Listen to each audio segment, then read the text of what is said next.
In this video we will be talking about logarithms. The word logarithm simply means exponent. So for example, if I have the log base 10 of some number, say 100, I'm asking myself, what exponent did I have to put on 10 to give me 100? Well, 10 raised to the second power is 100. So the log base 10 of 100 equals 2. So when you see the word logarithm, think exponent. If we have something written in logarithmic form, let's say I have the log to some base of some number equals y. Little b we call the base. Y is my exponent, and it has to equal the number. So this is two different ways of saying the same thing: logarithmic form and exponential form. If I have the log of a product, let's say I have the log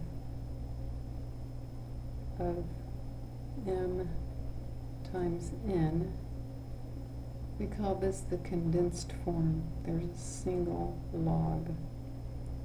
We can expand that by adding the log of m plus the log of n. So multiplication turns into addition, and now I have two logs. If I have the log of a quotient, the log of m divided by n, I can expand that by subtraction. The log of m minus the log of n.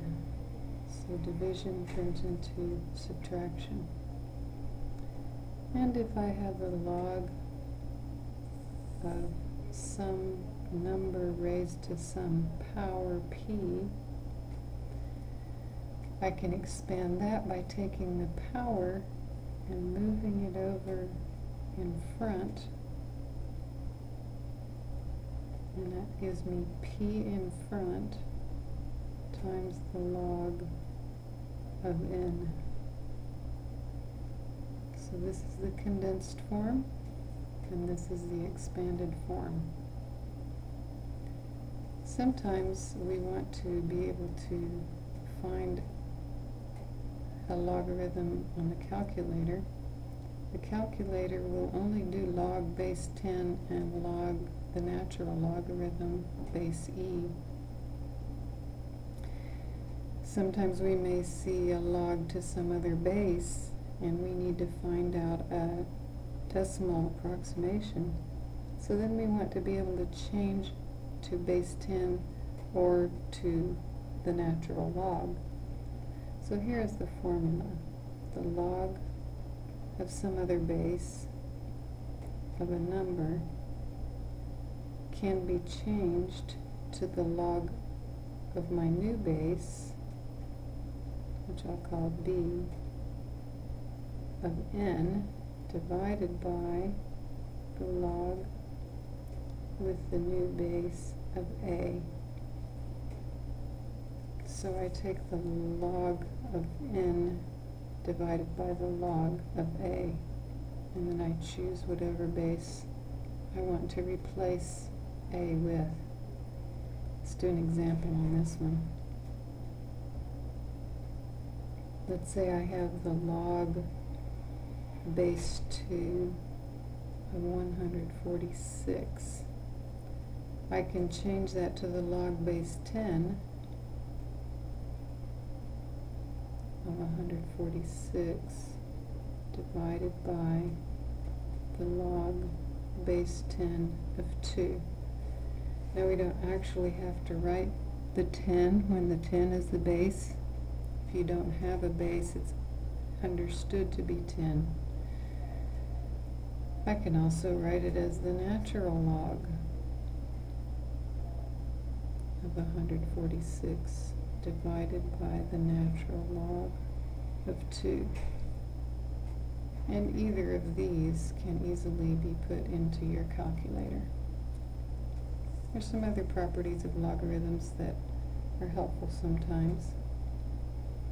If I have the log some base of that same base, that equals 1. That makes sense. What exponent do I have to put on b to get b? I just put an exponent of 1 on b and I get b. If I have the log to any base of 1, I get 0. That makes sense also because any base raised to the power of 0 equals 1. If I have the log of some base of that same base raised to the x is simply x. Or if I have the base raised to the log of the same base of x, that also equals x. That's a summary of the rules for logarithms.